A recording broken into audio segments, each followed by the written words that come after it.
Hey guys, how's it going? Oh, seems like that thing was there for a sec. Yeah, there we go. My name is Arden, and today we're doing a preview for Deathstroke Inc., one of the new series out coming in September from DC. One of a lot of new series they've been launching this year, kind of spilling out from Infinite Frontier. I was kind of looking through the September solicitations. They're there's a lot of like stuff going on with Batman, as there always is. He's got this whole event going on and such.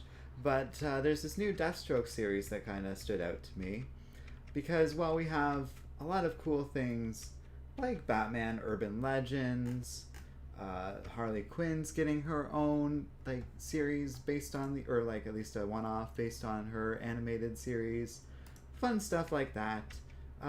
Deathstroke Inc. seemed a little distinct from the rest and kind of stood out for me enough to talk about a little bit.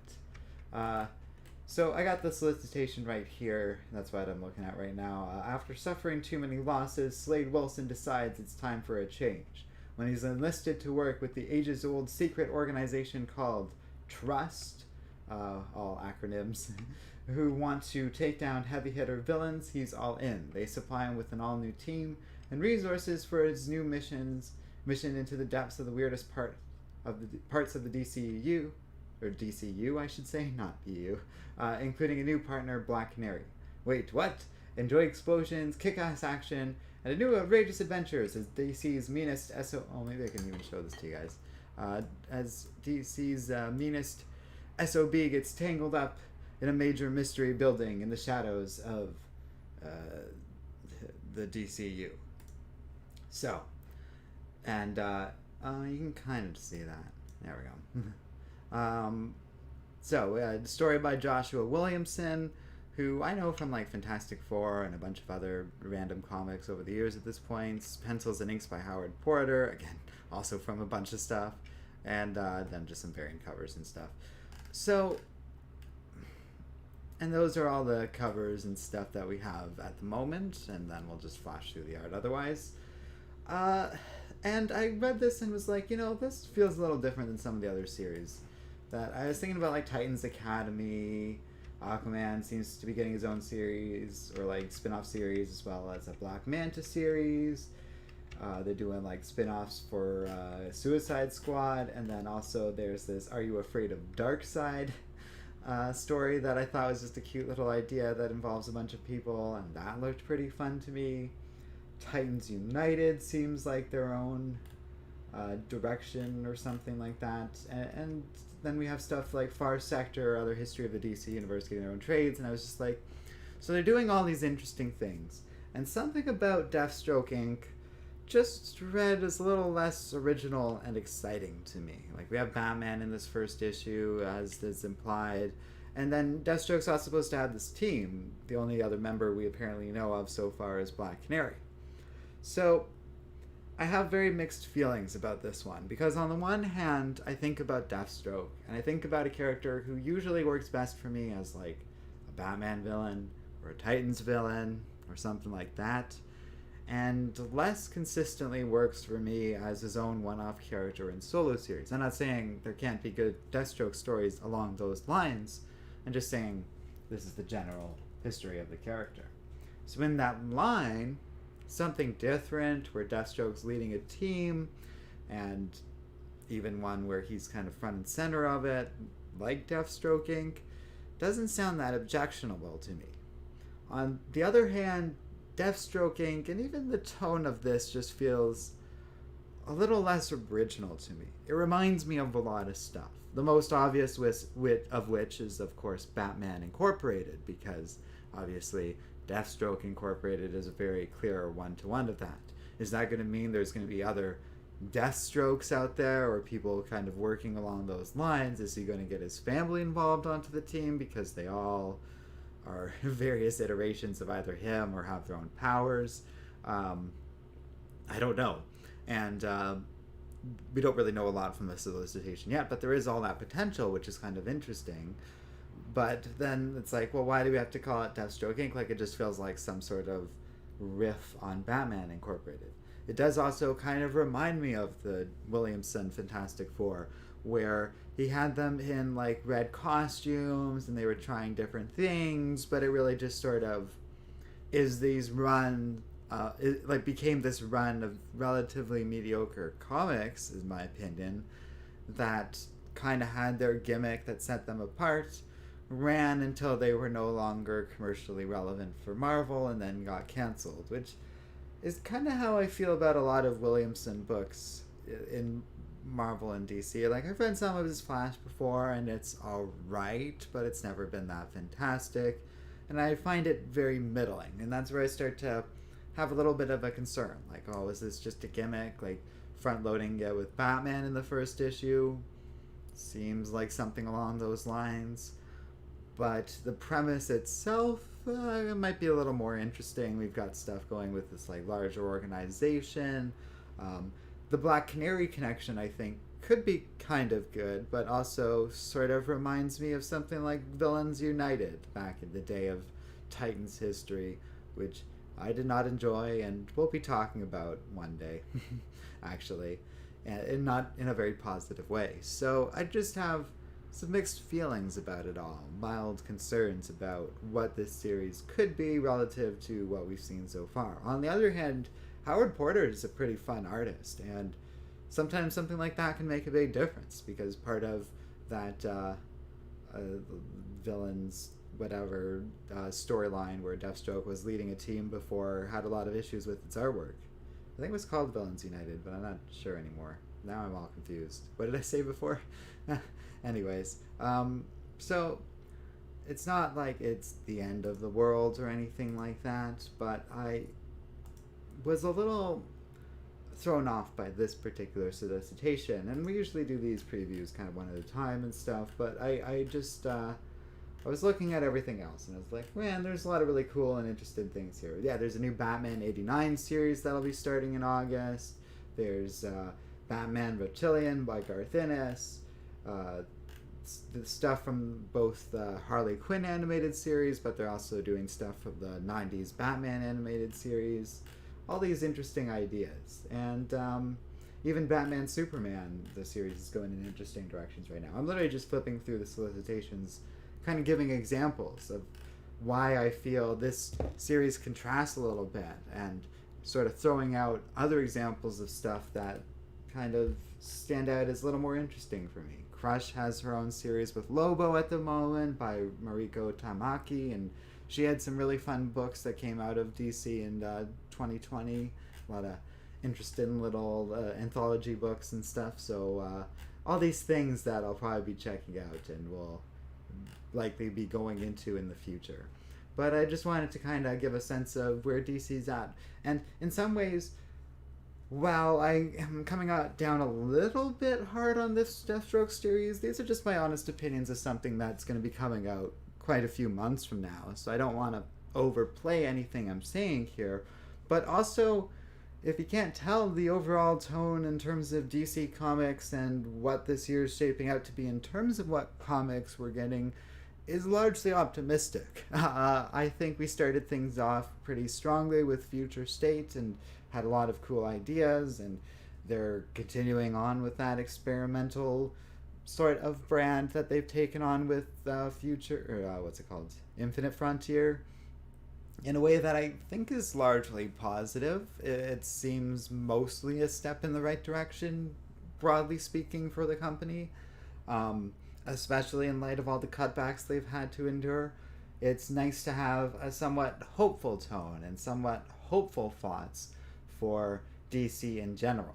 Now, whether or not that corresponds to this specific series, I'm a lot more skeptical. But all those other stuff I've talked about, stuff we're much more likely to review, but maybe we'll check out this Deathstroke series as well. I don't want to write things off one way or another. But I think there's a lot of potential out there in terms of what this company can do, how they can potentially turn things around, and maybe even start going on to expand a little bit and bring back stuff like Vertigo, if they can make the argument that Vertigo properties are being really successful on Netflix right now, for example. that might be a positive sign for DC Comics and their current state. And because we've talked about this a lot on the channel at this point, but they've had a lot of issues largely because of stuff going on with Time Warner rather than DC Comics specifically, or even the DC brand, which these days is relatively strong, I think. Their movies are kind of doing well, but it's really hard to measure this year because it's not just a traditional box office metrics. They've tied it all into HBO Max, and whether or not that proves to be a successful model, we'll have to see. K5 says, just found out you were live. Yeah, it does seem to be a bit of an issue where we almost have to wait for it to catch up, which is a bit of a shame for these reviews because I sort of have these statements and sort of this internal prepared thing. So people can only trickle in at a certain time, but it does seem like that has happened and people have had their chance to tune in. But yeah, it's we're just talking about this new Deathstroke series, K5, and my thoughts on it, which are very mixed because it's Deathstroke Incorporated, not just a Deathstroke series. It does. And then that's the other thing it reminds me of is Titans Academy and stuff like that, because I think Deathstroke Incorporated not just resembles Batman Incorporated or even just stuff Josh Williamson has done before, but really the general tone and kind of stuff they're going for with Infinite Frontier. And that general tone is one of expansion and kind of bigger stories where we're expanding Titans into a school, and a lot of people are criticizing it for resembling the X-Men, but personally I think it's in the right, like they have the right spirit overall for this stuff of like growing the brand, having Infinite Frontier sort of be this world where all stories are relevant and can be called back to without worrying too much about continuity anymore, which I find really fun. The downside of that, though, is I think you have something like the Teen Titans where it's like, yeah, expanding the team and having more characters and having older team members teaching younger team members feels like something that would work. You have something like Deathstroke's character, and I think it's a little more gray. Or like the character just, to me, works as often a loner for one thing, but also as this just sort of ruthless assassin. And so when we deviate from that, I tend to be a little more skeptical. And that's, I think, what I was saying about just my general tone about an approach to Deathstroke series is, for a lot of Deathstroke stories, I kind of prefer him as the antagonist more than the protagonist, is what it really comes down to. It's not so much a morality thing or what his specific behavior is. I think just as a character, he works better as an opponent to superheroes than as someone kind of carrying his own story. Tevia Smoka, thanks for joining us. He says, I didn't know you were live.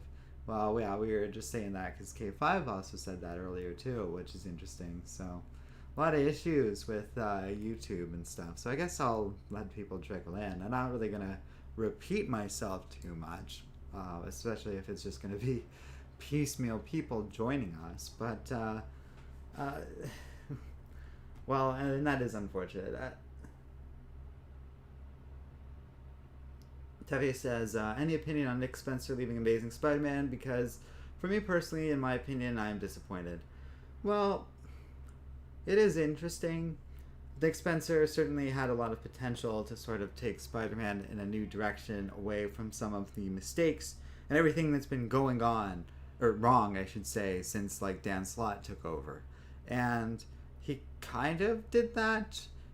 I think he kind of went halfway there and then floundered around for a while, ultimately petered out, and is now leaving, which might be for the best for that reason. Honestly, I think, yeah, Nick Spencer is probably going to ultimately rank and look better than Dan Slott, but he wasn't a perfect Spider-Man writer.